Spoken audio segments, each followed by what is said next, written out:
everyone, and welcome to First Things First. I'm Jenna Wolf. That's the Hall of Famer Chris Carter. That is Nick Wright. We made it to Friday. Good morning. I'm going to do something I don't often do. I'm going to use our wonderful platform of ours to share my pride that I had yesterday. Oh, yes. I have this is a great story. Please do it. Not since I had my child have I been more proud, CC and Nick, than yesterday when my 4-year-old starred in the pre-K production of I'm Hungry. She was a star. She was a star. A pufferfish was born, can I just tell you. Thank you to the wonderful school and my teachers, Miss Bree and Miss Giselle. Reviews, the New York Times review this morning gave solid. It 5 stars. Yeah, Christine it was a late night. helped out with the costume. I mean, team effort. Puffy eyes this morning because we were up all night celebrating. Congrats to her. Congrats to the entire Wolfeld-Goss family. Yes, we've been having a wonderful time celebrating. Now we can get into some. Let's do it. We can start with other things that are going on. I had my say. Don't make plans Saturday night. Don't go see a Broadway show. Don't go and see the second version of this show. The NBA has already made them for you. Game 3 between the Celtics and the LeBrons from Cleveland. Vegas has confidence in Cleveland, listing them as 6.5-point favorites. And the Celtics have struggled on the road this postseason, going 1-4. Here's what Ty Lue had to say about being down in the series. We know what it takes. I mean, they won 2 games on their home floor. They've been playing well all playoffs. They're 9-0 on their floor. So, we understand that. But, now we got to come home and take care of our business on our home floor. The stage is set for, all of us to do something spectacular. Why not come out and play hard? Everybody's saying we're playing with house money anyway. So why not come out, with the energy level that we need and try to do something special. All right, so let's for a second not worry about what the Celtics record is on the road, CC, and let's not worry about how hungry the Cavs probably are right now. How impressive has this Boston run been so far? It's been very impressive. If you look at what they did, they struggled the first round of the playoffs, but it's been the tale of 2 teams, and that's the team that plays at home and the team that played on the road. Now, the most impressive thing that they've done, knowing that their 2 top players, in Gordon Hayward and Kyrie Irving, aren't in the lineup, it is develop younger players. When you talk about Tatum and Brown and how they're playing at the highest level, now being in the Eastern Conference Final, and the response that they're getting from a rookie and a second-year player, those are the things that are really, really impressive. Even though they did beat a Philadelphia team, there's probably more talented, and it seemed like was more ready for prime time. If you pick the teams in the East, no one picked the Celtics. If they were going to represent the Eastern Conference in the finals, there were teams. The hot new team was Philadelphia. I would have picked Philadelphia to beat Cleveland to go to the finals. But the development of the young players is very impressive, and the win over the 76ers was very impressive. Well, and if we remove the Celtics from this postseason and look at the 10 series that have been played without the Boston Celtics involved, the team with the best individual player has won all of them except one. 9-1. The one loss being Russ's Oklahoma City Thunder to the Utah Jazz. When it gets to the NBA playoffs, especially the early rounds, it's usually as simple as which team's got the best guy, he's going to win. Well, the Celtics beat Giannis. He was the best player in that series. They beat Simmons and Embiid. Going into that series, you would say they had the 2 best players. And now they're up 2-0. Not only the best player in the series, but the best player in the world. Like, the way they've done it from a team standpoint, where you don't have a go-to guy, you don't have really anyone on the team. I know Horford's been excellent for them, but he doesn't have any high-level playoff success that they can lean on as far as here's how you handle being up in the conference semifinals, up in the conference finals. Like, to do that, and with a coach who, by the way, doesn't have high-level playoff success. He obviously has collegiate success. They went on the run last year, but everyone involved in this team is young. Everyone involved in this team is inexperienced, and everyone involved in this team goes into it from a legitimate underdog standpoint, where they were nearly a pick-em in round 1 against the 7-seed Bucks and have been a heavy underdog in each series since then. I would say, and I know you both say oftentimes it's the players who go out there and shoot, but if you had to pick an MVP on this team, there are a lot of people who would say it's Brad Stevens. They would say he's kept their confidence level up, he's kept their expectations at a reasonable level, he's kept their anxiety, if you will, over the big playoff stage to a sort of a regular level. I wonder what you think about Brad Stevens being the superstar on this team. Yeah, Brad Stevens has done well, but you still, as a coach, and every coach I ever played with, as brilliant as they were, none of them could get a catch, shoot, nor dribble. Like, you can say whatever, the X's and O's, but you get on the court, they move.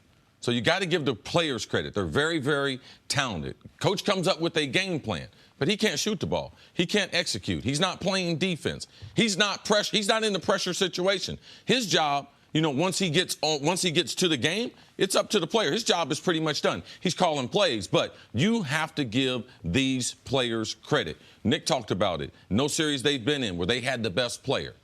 They've won those series and have halfway to winning this series against LeBron. So, yes, you give the coach credit, but the coach is not playing. And the reason why I believe that now in the NBA, if you have the dominant player, you're not guaranteed to win, it's because we have these super teams and we have the three-point line. If you have the three-point line and guys can shoot, it negates some of the other talent. And the super team certainly if some people might say Harden's the best player in the Warriors, most people probably say Durant, but Harden's going to win the MVP. But they have such overwhelming talent that they can negate it. The Celtics might one day be a super team, but they're not yet, right? Yes. They're not. And the Celtics, when Hayward and Kyrie get back, will be able to exploit you enormously from the three-point line, but right now, that isn't how they're beating you. They're beating you with the point you've been making, which is the half-court defense. Yes. They're not letting Cleveland get out in transition, and they are strangling you in the half-court. But that is only half the game. And the other half is, why has the offense been more effective in the first round of the playoffs than it was the regular season? More effective in the second round than the first round, and more effective in the conference finals in the second round. It's the players have, I'm going to use two words, patience and belief. They will be patient saying, offense didn't come to me this quarter. Didn't come to me in the second quarter either. I have a belief it will come to me in the third quarter or in the fourth quarter, which is why one of the reasons, Jenna, I think people are going to point out Brad Stevens, and smartly so, is who has been the best player? Oh, it was Jason Tatum. But then it was Jaylen Brown. Well, Horford's been really consistent. Well, Terry Rozier ate up Eric Bledsoe. Like, there's a handful of guys you could pick because all of them have had their moments. All of them have had their stretches of 3 or 4 games where they look like the best guy when it's just been a collective team effort. And the patience and the belief all sort of lends itself to the mental advantage that they seem to have in these games. Jaylen Brown came in and said, we're basically playing with house money. What's your reaction to that, CC? I don't believe that. I don't believe that they believe that. They would be very disappointed if they lose this series to Cleveland. There's no house money. They got 2 wins now. No, that is just a young guy just answering a question, because Boston, their fan base, their organization. You know who he also said in the soundbite, we also have a chance to do something spectacular. That's what the coach told him. And that's the message to the team. We could be the team to defeat LeBron James, stop him from going to 8 consecutive finals, and do something special. So you don't think about doing something special and I'm playing with house money. You have to make up your mind. And I believe that the Celtics, they're going for it. They believe they're a good enough team to be in the NBA Finals. I think that once they beat Philly, there was maybe a day or two where it did feel like, man, we're back in the conference finals. We traded away IT. Crowder's been gone. Bradley's gone. Kyrie's not here. Hayward's not here. We're back in the conference finals. There's a moment where I do think they felt like we got nothing to lose. But C's point about now that you're up 2-0, the narratives can flip real quick. Just like the narrative about Philadelphia when they had won 20 out of 21 is, oh, my God. The process is 2 years ahead of schedule. Then they lose to Boston, and we start saying, wait. Is Philly? Is he the right coach? Is he the right coach? Can Ben Simmons be a productive playoff these two coexist? Player? Right, it can flip real quick. Boston right now has a bit of the feel Philly had when they had won 20 of 21. They're playing their best basketball of the year at the best exact time.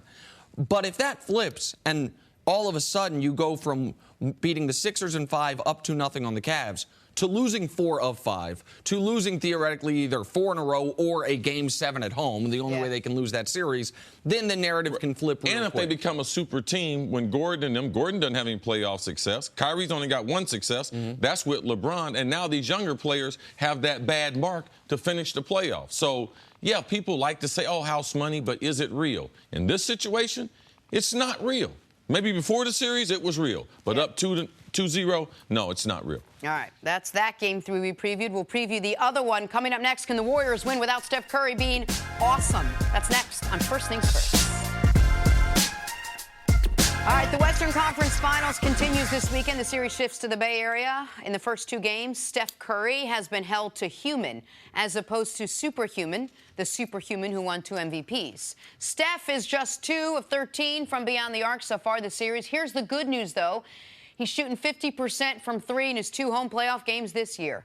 So, Nick Wright, I ask you, are the Warriors mortal if Curry continues to struggle? Yes. Listen, the Warriors transform from historical juggernaut to championship contender if Steph Curry goes from league MVP level player to good starting point guard. Like, that's the one-to-one transformation. Yeah, I mean, Steph Curry is going to average less than 20 points a game in this series, then yeah, they can get got. Like, to me, there's no question about that. They don't have enough offense other than Steph to be an overwhelming favorite if he's average, or if he's not Steph Curry average, but NBA point guard average. They could win still because Durant and Clay and Draymond can be that good. They won game 1.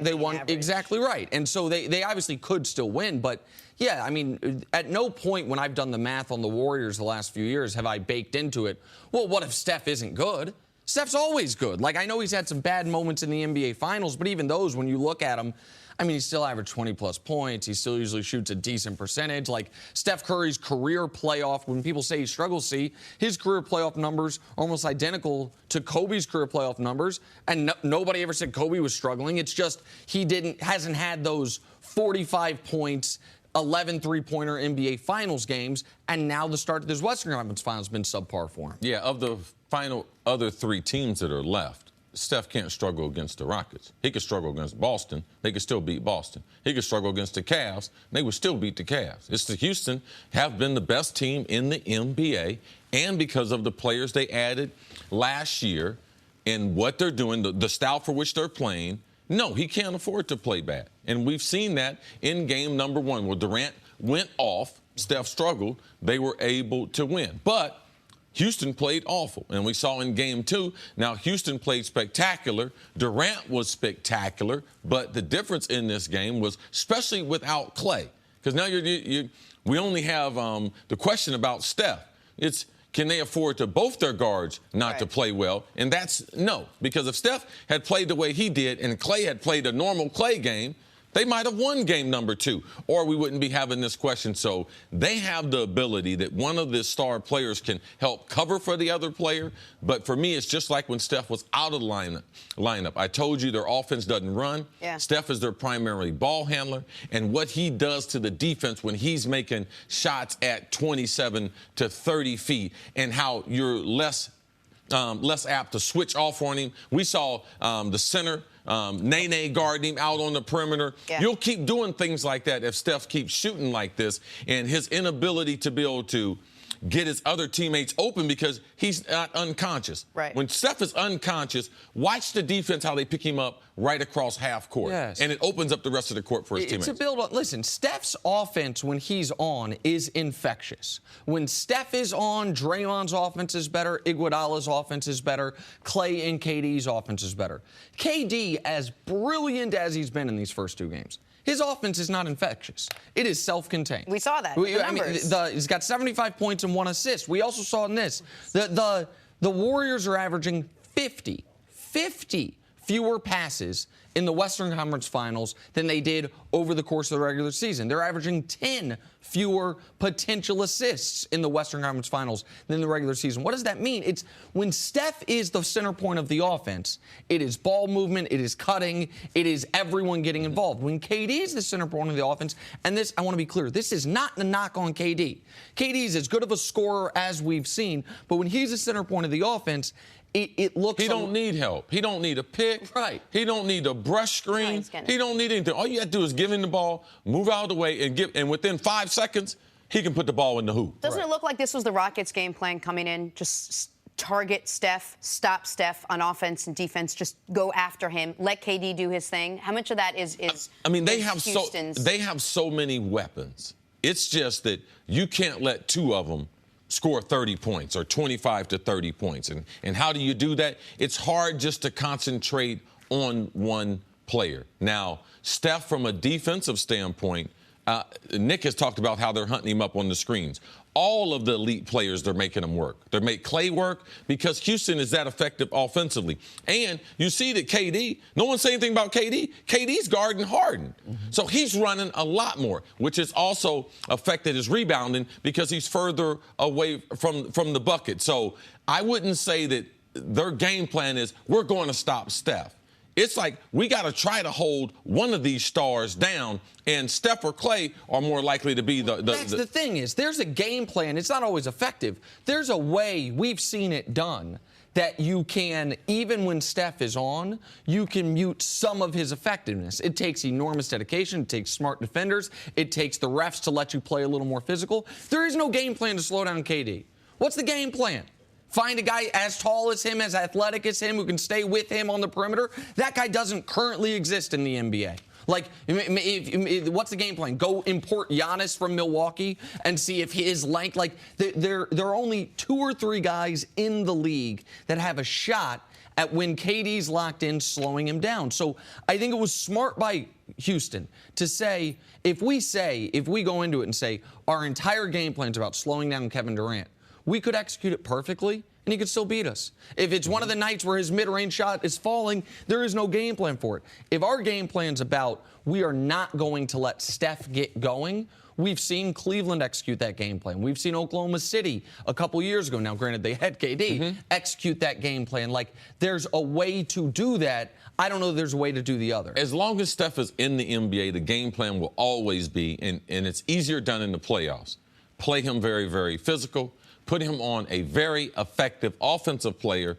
and set as many screens on him as possible. And it's the same thing they have with Kyrie when he's in the lineup. Yep. You do the same thing. So it's not like everyone in the NBA has this plan. If you are a guard and you're undersized a little bit, that's going to be the game plan going against you defensively. But how much of this is him not finding a shot, him not being in rhythm, him having his own offensive problems, and how much of it is because of what Houston is doing to him? I think it's both. Like, I want to give the Rockets. We haven't seen him struggle like this in No, the not last in these two playoffs. series. Certainly not against the Pelicans. Someone's doing something right. Right. I want to give the Rockets credit. I think it's not only their game plan, but it's also, alluded to it there, there's nowhere to hide on Houston's offense. No. Like, against the Pelicans, you can just try to get Steph matched up against either Etuan Moore or whomever that 5th guy is. Rondo, sure. A guy that's not an offensive threat. Against most teams in the league, if they would have, instead of been playing, pick another team. If they're playing the Blazers, any team in the league, almost any team, is not going to have 5 offensive threats out there. When the Rockets play small and when P.J. Tucker's hitting shots or Ariza's hitting shots, there's nowhere to hide him. There's nowhere you can hide him. And that's why they couldn't beat the Cavs in 2016, because he was supposed to guard J.R., and J.R. played big in that series. All right, we're going to take a break. Speaking of JR, JR thinks he's got the answer to the Cavs' problem. Let's hear it from him next on First Things First. Interesting answer. Yesterday, the Bucks officially hired Mike Budenholzer as the head coach. Coach Bud spent the last 5 seasons as head coach of the Hawks after 18 seasons with the Spurs under Greg Popovich. Nick, what do you think of this hire? I like this hire. I like it almost as much as one of our great staff members, Deontay, will, because when you add Mike Budenholzer, who I believe is one of the 10 best coaches in the NBA, there will no longer be any buts with Giannis. I think Giannis is an MVP caliber player. He has Chris Middleton as a running mate. They got a couple good point guards, and now they don't have a deficit at head coach. The Bucks should be one of the 4 best teams in the East next year and a tough second round out. That's my level of expectation now. Yeah, I don't have a rating system. I do believe he's a good coach, and I know it will benefit Giannis. As a star player, you want to see how high the ceiling is for Giannis. I believe that Mike pushes him there, and they really have a nice roster, not knowing what's going to happen in Philadelphia. They're going to add a free agent, knowing that Boston's going to reload next year. Keep your eyes on Milwaukee. Absolutely. All right, on Wednesday, the Phoenix Suns landed the #1 pick in the draft lottery. Many are expecting them to decide between Arizona center DeAndre Ayton and Luka Doncic, who currently plays overseas for Real Madrid. However, yesterday, Doncic said he has yet to decide if he'll definitely go to the NBA next season. It's smoke and it's also mirrors. Nick, what do you make of the situation? He don't want to play for the Kings. I mean, that's what I make of this situation. The Kings have the number 2 pick, while I believe that the Suns would take Doncic at number 1. Most people believe they'd take DeAndre Ayton out of their backyard for the University of Arizona at number 1. But Doncic's not staying over in Europe. The top-paid players in that league make $3 to $3.5 million. Number 1 or number 2 pick of the draft is going to make north of $7 million. I think it's a bluff, and I think it's trying to prevent the Kings from drafting him. Yeah, I believe that Doncic is on the board for Phoenix to draft, because I believe that also the rumors that Capella will be offered the max deal. He'll already have a center, so why take the center from Arizona when you have Capella there? You take Doncic, who the coach has experience with. I believe he'll come in the NBA. I hope that he comes in the NBA, because that's where the best players in the world play. All right, yesterday the NBA Combine got underway in Chicago. All 30 NBA teams are there, getting an up-and-close look at this year's prospects. Duke's Grayson Allen helped himself royally by posting a 40-inch vertical, doing well on the all-athletic testing.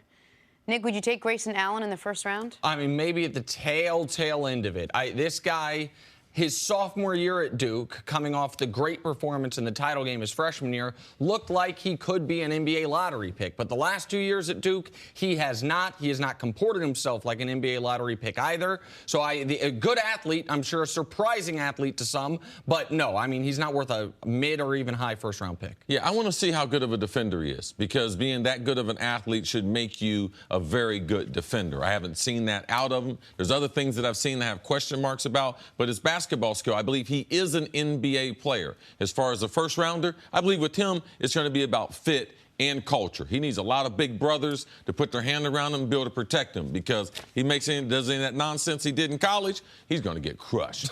49ers cornerback Richard Sherman jogged on a field Wednesday. Normally not news unless you're coming off a torn Achilles last year. Otherwise, you jogged on a field. Sherman has said he expects to be ready for training camp. CC, how much can Sherman help out the Niners this season? I mean, he can really help him, but as an aging player with an Achilles is something I'm leery of. I hope he gets through training camp in the first month of the season, where he's able to be healthy, to make a contribution as they try to make a playoff run, but they need his veteran leadership. They're weak at the corner, and I believe he's an addition to a great addition to that locker room, but I'm concerned about the Achilles. Well, it's funny this news comes out, because yesterday off the air we were actually talking about Richard Sherman and the Achilles. I just want to ask you, given when he suffered the injury, is jogging now would you say he's on track rehab-wise, ahead of where you thought he'd be, behind of where you thought he'd be? Like, how does this news resonate with you in that regard? It's a long injury. It's a long recovery, and right now we're still about 2 months away from training camp, and he's saying, I'm just now jogging. What about running and stopping? What about changing direction? He plays defensive back. You know, that to me is one of the worst positions to be recovering from an Achilles. All right, the Giants took Saquon Barkley with the 2nd overall pick. That was the highest a running back was drafted since Reggie Bush was picked 2nd back in 2006.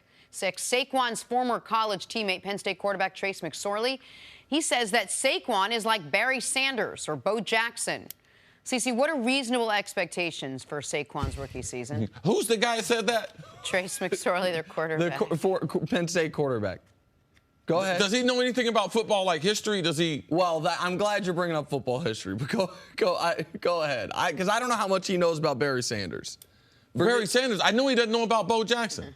Do you guys know Bo Jackson had less than 3,000 yards rushing in the NFL? Mm-hmm. Only had one 1,000-yard from scrimmage season. Like, that's it. So I don't know if he was trying to help his buddy. Maybe he meant from a marketing standpoint. Probably from marketing. He's going to play like Barry Sanders and be marketed like Bo Jackson? Well, listen, the Bear, you mentioned Bo. I just want to let the young people of America who know Barry Sanders as a guy who retired too early, a guy who probably would have broken the NFL rushing record.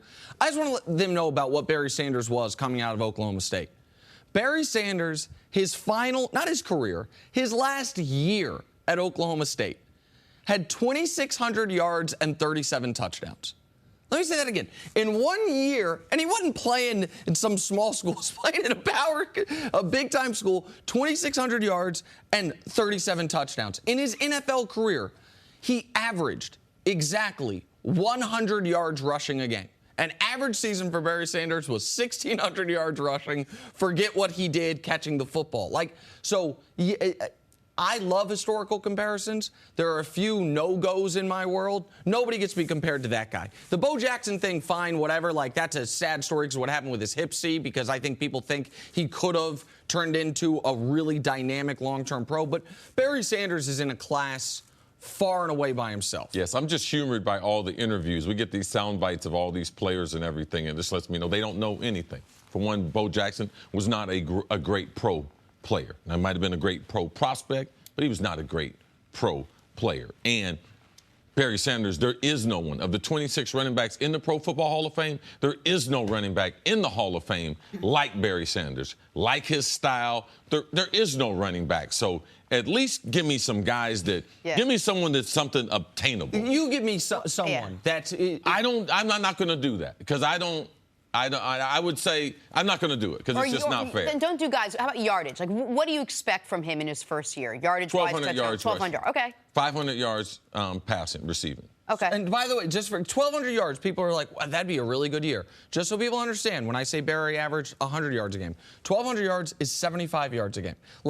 Barry is a different type of cat from the last day he was at Oklahoma State to the last day. But it's safe to say you both think Saquon is going to do big things. I think Saquon's going to be somewhere on the spectrum between Bo and Barry. The problem is that spectrum right is now, wider Trace is at home going, don't. Why did I say that? He was trying to give his guy some props. All right, on to the Eastern Conference Finals. Let's talk some basketball. The finals, the one where the joke, it's the Celtics versus LeBron's. But are we really joking? In Game 2, LeBron scored 42 points and 12 assists. The rest of the players on his team, considerably less, including a whopping 0 points from J.R. Smith. Let me just look at my stat line again. 0. J.R. had some interesting comments yesterday. Take a listen. We're making Bron play hero ball, which is tough to do, especially in the Eastern Conference Finals. We gotta help him. And with that said, we have to give him an opportunity for us to make him feel confident to give us the ball so we can make the right plays. So we got to help him and he got to help us.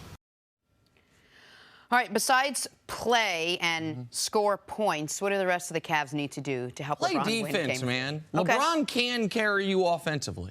LeBron can do enough. He can be an offense unto himself as far as the points he scores and the points he creates via how many Kevin Love highlights have we shown these playoffs in Butt First where Kevin Love's catching a ball at the rim via an out-of-bounds play or an out-of-timeout play via LeBron James pass? How many times have we seen Kyle Korver coming off a pin down and LeBron puts it directly in the shooting pocket for him where he can rise up from three? LeBron can take care of, I believe, the offensive load at home against the Celtics, even against a great Celtics defense. What he needs from his teammates is some attention to detail, commitment, and most importantly, effort on the defensive side of the ball. Nobody can be a defense unto themselves, particularly someone that's not a rim defender, LeBron isn't, and someone who's going to be exerting that much energy on offense. He needs his teammates to lock in defensively, as they actually oddly did in round one and have not since then. Yeah, LeBron needs to lock in defensively, too. He's not absent of that comment. Sure. They need to play better team defense. There was a time where there was a pass out to a perimeter, Rozier, and Kevin Love and LeBron both looked at each other compared to one of them running to the three-point line. Now, the problem is they've been doing this for 6 months. Yeah, it's worked. Over these next two games, even if they win these next two games, I'm not going to be fooled. It's a bad team. They got bad body language. They don't like being with each other. They don't like playing with each other, and you can see it on the court. JR comes in the game. They run an out-of-bounds play. JR is open. LeBron doesn't throw him the ball, and JR proceeds to pout the rest of the game, not play defense. And that's just not a sign of a great team. So it's not, to me, I think they'll be enthusiastic. I think that they'll get at least one win these next two games, but I'm still not going to be fooled. It's a bad basketball team, all right? They don't like being together. You can see that compared to the other groups that I've seen with LeBron. And the backcourt, man, they got to be able to support LeBron. George Hill and JR. Forget about everyone else. We can make this specific. Forget about his teammates. The backcourt, they have to be able to play. And JR, with the one doing the interview, he's mostly responsible for that. You talked about defense. I mean, they have the manpower to just all of a sudden turn it on. You're not going to ask Kyle Korver all of a sudden, hey, can you be stellar on defense? I'm not asking for them to all of a sudden be a great defense. I'm not even asking them to all of a sudden be an above-average defense. I'm asking them to not look as if they're 5 guys who are standing on the side at the park waiting for the game to end and then say, you want to run, and just picking it up together. While you're right, Korver and Love don't have the physical tools to be great defenders. That's why it has to be a team defense as a unit working together. And Cece's right. Like, we've seen a bad defense throughout the regular season. What we have also seen is that defense was buttressed by a top 5 offense. Typically, what we saw in round 1, when the offense wasn't there, they at least for spurts for a quarter or a quarter and a half could give effort defensively, could lock in defensively. That's why Game 2 was so disappointing. You have a 7-point halftime lead. You need 2 quarters of good defense. LeBron's going to carry you offensively in the second half, and you steal home court advantage from Boston. And I think the second half in Game 2 was some of the worst defense they played all year. Yeah, I think the team thinks a lot like you. Just like you said, we got a 7-point lead. We got to play some defense. LeBron's going to carry us offensively. I think that's a bad mentality. No guy can carry a team in the NBA anymore. All right, there's too much firepower. The way they play defense and everything, one guy can be negated. And you run out of energy. If LeBron goes for 20, 22 in the first quarter, it's hard to maintain that level for 4 quarters. And we've seen it with all the stars. They might have that big quarter, which might lead them to a 30 to 40-point game, but it's hard for them to go beyond that from an energy standpoint. But what you said is so right. It has worked for them. They got here doing that. They got here relying on LeBron. They got here not playing great defense. They got here letting LeBron sort of bail them out. They didn't succeed gloriously in any way. LeBron's never been successful being the 4th seed, so they got there. They got there, but they limped into the playoffs. All right, they barely got through the series with the Pacers. Now, let's not forget, just because they had the Raptors series, who they've controlled for the last 4 years, but these are the Cavs that we've seen. They were a 4th seed. They barely got through the first round. Had to have a Game 7 spectacular performance to be able to win that. Let's not forget, and now they're down 0-2. You know what these playoffs, when you include the Raptors series, has made me think a lot about? Those games we saw in person, the Cavs play against the Nets this year. Because they didn't dominate the Nets. And I think they won one that we saw. Where the Cavs have been particularly bad this year is teams that are going to punch you in the face defensively. Now, against great offenses, Toronto, I thought, had I know they had top 5 offense and defense, but if you look at their defense against good teams, it was bad, but their offense maintained. Mm-hmm. Toronto's style, which is, we're going to basically try to outscore you, Cavs love that. Because the Cavs, if their offense gets going, JR plays better defense. They switch better. They're feeling better about themselves. They talk more. But against a team that's going to take your offense away, then no matter how bad it is, the Nets, they don't seem to have the capability to dominate those games. They don't have the capability to play the way they need to defensively against teams that are good against their offense. And so that's going to be the question here in Cleveland these next 2 games. I like when you do it. Give me how many points you think LeBron's going to have. You've been right literally every single time. So for Game 3, yeah. I think 34 points, 11 assists, handful of rebounds. Cavs win. An incredible chance he's going to have 34 points. JR better be more excited than he was in that interview. I know he almost fell asleep. They had to wake him up halfway through a sentence. They're like, you're literally still talking. Saying you he just had finished little the droopy sentence. eyes, Jenna? I don't know what that means. I think he was just exhausted, just a little sleep the night before, probably. Coming up, are you afraid you haven't seen enough Baker Mayfield? Wait just a little while longer. You're going to see a whole lot of him under the microscope. Next on First Things First. Welcome back to First Things First. Eric Mangini is with us, dropping culture on us. Good to see you, brother. How are you? I am fantastic. Love the energy level here. We got a lot of good energy. A lot of good energy. It is over the top. Is that where it is? Yeah. To say there's pressure on new Browns quarterback Baker Mayfield this season would be a mild understatement. Fair or not, the first overall pick in this year's draft will be expected to resurrect this franchise, and pretty quickly. Nothing says no pressure like a bunch of cameras in your face at all times. The 0-16 Browns have been chosen to appear on the HBO series Hard Knocks this year. Coach, I'll ask you this. How much will that affect head coach Hugh Jackson and what he's trying to do with this team? Well, it's tough. I would not want to have to do that. When you go into training camp, you're trying to bring together all these new guys and new coaches, and and get to the point where they understand who they're working with, the personalities, trying to get guys comfortable with being with each other and build that chemistry. And it's hard to get people's real selves with cameras on all the time. And I think it's also, there's a lot of hard discussions that go on during training camp, and there's a lot of honesty that has to happen, but you don't want that honesty to be shared with everybody else. You want that to be between you and the player or the group, and I think that makes it difficult as well. Yeah, I think it's very, very hard to build a team, especially when you have a lot of players that don't have experience and have experience with the camera being around them. It's a very, very young, even franchise because they've changed so much as far as general manager, front office, their overall experience together in the NFL together is short. Not only do they have a quarterback that they're trying to be the face of the franchise, a lot of new players, new coaches. Man, Todd Haley. Like, Todd Haley is a great coach. Can he coach to his best with the camera on him like HBO? I don't think so, because Todd's got language. I mean, this is football. We are not trying to put together, what you think to be football. The way a team is put together, you got a lot of ugly things you have to say to people, a lot of things you have to be frank.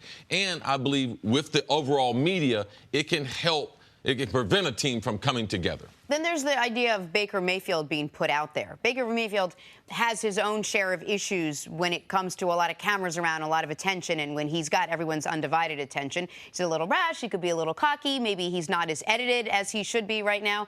And I wonder if that plays a role in when you're trying to sort of rein him in, putting him out there on a national stage.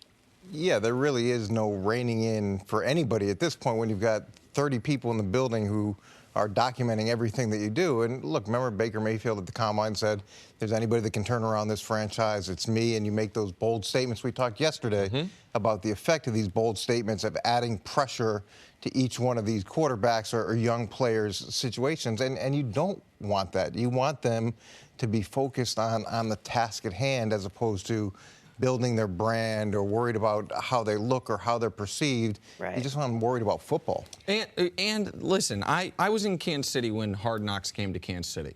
And if you guys remember that season, it was about 10 years ago. The Chiefs that year had drafted 2 D linemen in the second round and third round, Turk McBride and Tank Tyler. One from Tennessee, one from NC State. They were good friends. They're both charismatic guys. And I was very good friends with Turk.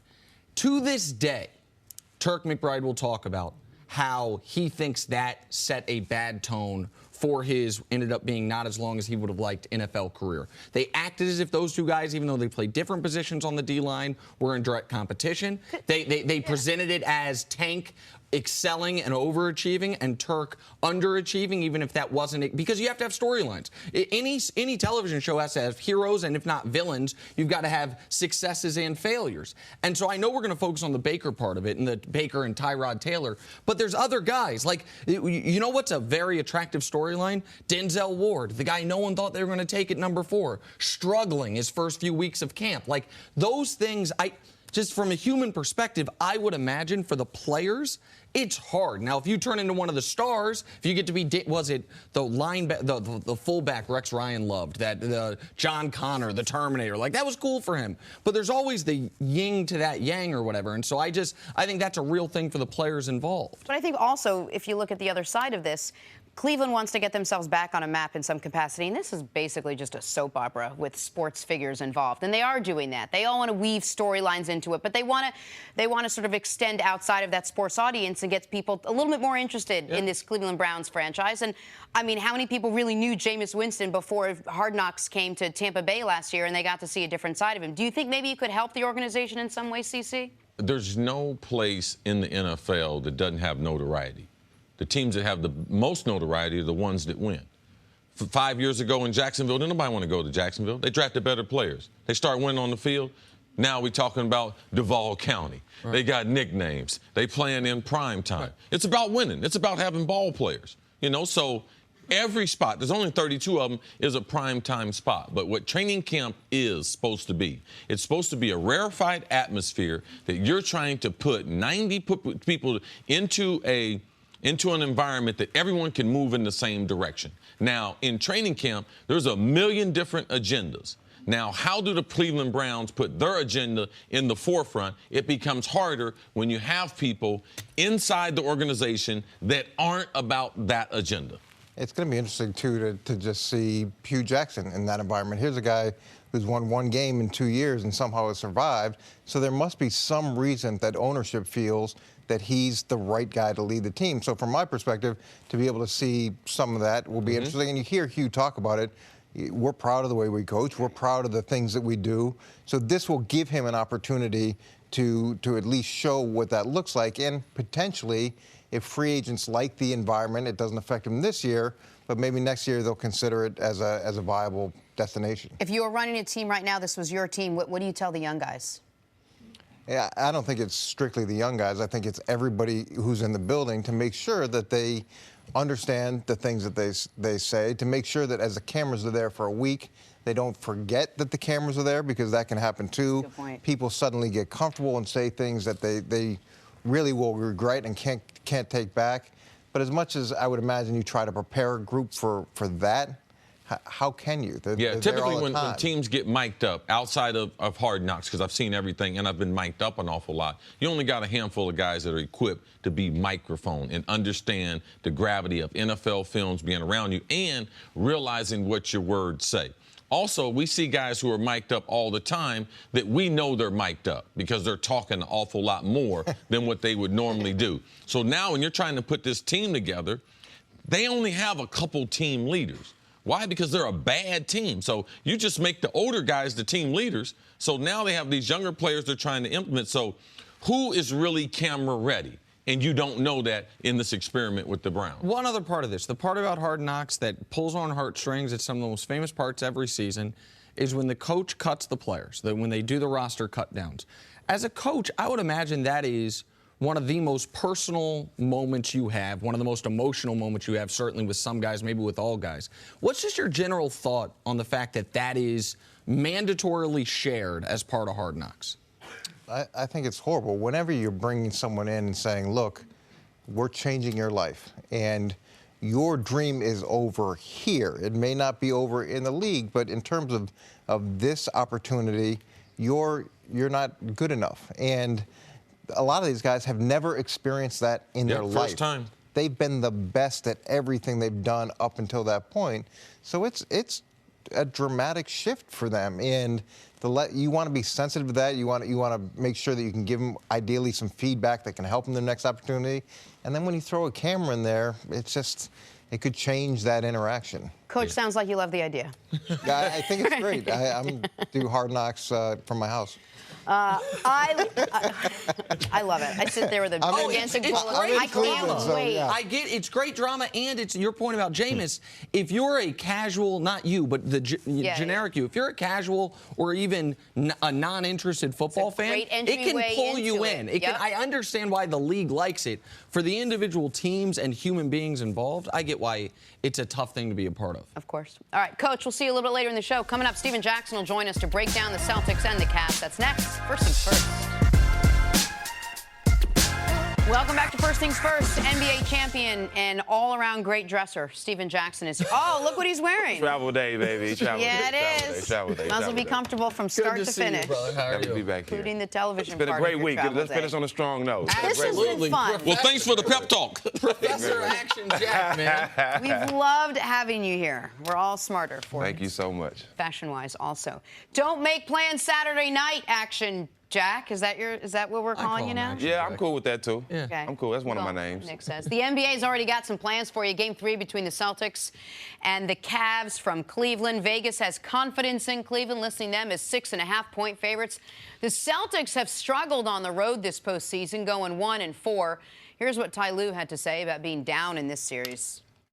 We know what it takes. I mean, they won 2 games on their home floor. They've been playing well all playoffs. They're 9-0 on their floor. So, we understand that. But, now we got to come home and take care of our business on our home floor. The stage is set for, all of us to do something spectacular. Why not come out and play hard? Everybody's saying we're playing with house money anyway. So why not come out, with the energy level that we need and try to do something special. You don't think the Celtics are playing with house money? Is that what you're poo-pooing? Man, I just love hearing those young guys talk. by just knowing that the stage is set for y'all to do something great. Why not go out there and play hard? That's it in a nutshell for Boston. But Cleveland, I don't think LeBron's going to let them lose Game 3. I just feel like he's going to be spectacular like he always is and force it. A lot, they play well at home. Hopefully JR hit a couple shots. Hopefully Kyle hit a couple shots. But, I think just the king and being the Superman he is, I think he can will Game 3 by himself. Before we get to the LeBron part of it, what do you think of what the Celtics have been able to do up to this point? The Celtics in this playoffs being a pick-em basically in round 1, a heavy underdog in round 2, and a heavy underdog in round 3. Well, it's just special. We always talk about the coaching, but I want to give some credit to the players. Being able to lock in after losing both of your star players, especially at the first game of the season, to not buckle. And you have young guys on this team. You have young guys that's never really been through this grind. So for them to be able to react the right way, to not get frustrated, and to still play well, being led by a young guy, I think it's special. And like I said, we give a lot of props to the coach, but we have to give a lot of props to these players for being able to live in the moment. You have to give the players the credit, and also their top 3 scorers, not only adjusting during the regular season, but in the playoffs, they've averaged more points, 6, 5, and 3 more points than they did during the regular season. So as the situation got more strenuous, as they played against better teams, as the hype and pressure goes up, they have played their best basketball of the season. So you have to be excited about what they've done individually, their overall basketball development, and the stage has been set. For me, I can't wait to see them when their 2 stars return. With these other young players, what type of offense will they run, and how good this team will be? If it's the same team.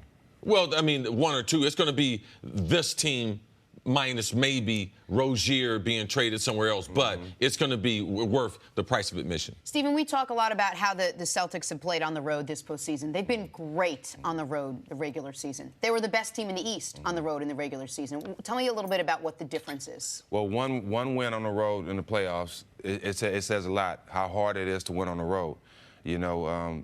This when your star players come into play. When you win games on the road, you need that star player, that max player guy that can get those buckets and walk teams down at the end of the game. Regardless of the crowd. Regardless of the crowd, you have that one player that is better, or probably the first or second best player on the court, and when it comes down to it at the end of the game, he can get you a shot or he can get somebody else a shot, and that's what they don't have right now. Well, they didn't have that, but these young guys are stepping it up as a group. It's not just one guy. It's the whole group stepping up together and playing for each other shows, how those guys have been so successful at home. And listen, I think one of the reasons that the Celtics have been able to have, because I'm not surprised by the defense. I'm surprised by the offense. They were the best defense in the regular season. They've been one of the best defenses, second best defense, I believe, this postseason. That doesn't surprise me. The offense getting progressively better since Kyrie's been out is what is initially shocking. But I do wonder if there is this, obviously it'd be better with Kyrie, but I wonder if there is this benefit to not having Kyrie. There is no focal point of the offense. You don't have to worry about, if I don't take this shot, am I going to get another one for 6 minutes? Like they have the belief that I can go good shot, great shot, because the ball's going to find me again, because we haven't, it's not like everything's running through Tatum or everything's running through Brown. They don't have that. When you have the star player out there, obviously it's a benefit, but you also know the offense is going to run through him. They don't have that. I feel like that's one of the reasons Rozier, Horford, Tatum, Brown have been better in the playoffs offensively than they were in the regular season. Well, I think it was good that Gordon Hayward wasn't there, because with Kyrie, the ball still moved. I think Rozier and Kyrie played well together. Getting Kyrie off the ball, letting them play the 2 spot, and just worrying about scoring. They played good together when Kyrie was playing, and the ball still moved. Guys still got their shots. It's going to be different with Gordon Hayward, excuse me. Gordon Hayward in, because he hasn't been in this offense yet, so they still trying to figure out how he's going to fit in. But with Kyrie, the ball moved well, and I think it still will when he come back. It's just the new guys, it's going to be hard to see how they're going to fit in it's this about offense. style. Yeah. You talk about having a superstar in the lineup. It's not who the superstar is. It's what's the style of that superstar. Kyrie's style is he's going to pat the ball 3 or 4, 5, 6, 7, 8, 9, 10 before he shoots it. And that's his thing. And there's nothing wrong with that. But what the staff did when they went to Rozier at the point guard, they went to more motion. Yes. All right? They passed the ball more, they cut more, and they relied on that. So are the Celtics better without Kyrie? No. Not at all. They had to change because in these tight games and in those road games, you need someone like Kyrie to be able to take over, especially at the end of games. So Ty Lue said we know what it's going to take to get this team back into this series. Can you just tell us exactly what he means? He means win game 3. Okay. He means we're going home. At any cost. At any cost, we're gonna win game 3. We're not gonna be the team that got goons. We're gonna be the goons this game. And that's they all figured on. Hopefully he'll throw Perk out there and mess the game up a little bit. I would love to see that because he's from around my way. But they need to be the more physical team. They need to come out and hit first. I think shots will fall at home. I don't think they're going to throw Perk out there, contrary to your request. I'm just speaking. But there is a guy boy. that I don't think you'd classify as a goon, but a guy whose effort at times has been infectious for this team, and that's their lone rookie, Jetty Osman.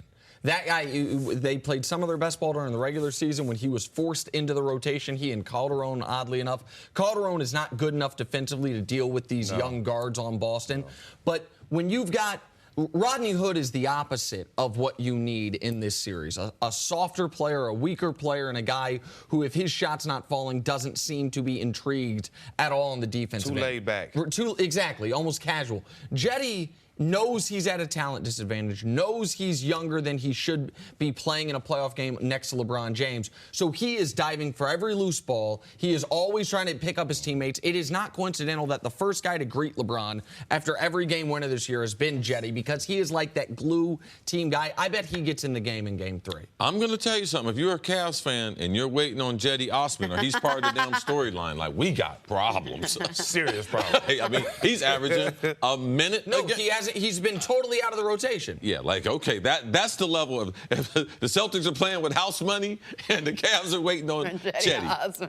Yeah, okay. Monopoly money. Yes. They got to win game 3 to get back in the series. You're not the least bit concerned. You have no doubt that no matter what, whether they don't play a lick of defense, LeBron is going to come out and make sure they win this game. No, I'm not guaranteed because I love the mindset of Boston Celtics. I love the mindset. You heard what Jalen just said. The stage is set for us to do something great. Why not live in the moment? I think when you have young guys that understand what's at stake, when they understand the situation, by him talking like that, you don't hear rookies talk like that, especially in the Eastern Conference Finals. So the focus that they have is scary going to Cleveland. But this has the same implication, Jenna, that Game 7 against the Pacers did for the Cavs, except for they can't advance around with a win. Their season's over with a loss. This is the second elimination game they've played in this postseason. No team in NBA history's come back 131-0. Teams are when up 3-0 in a playoff series. Like, the Cavs know their season is officially on the line for the second time, and they're at home, and they're rested. I think for all those reasons, that's why I believe everyone thinks the Cavs will win that game.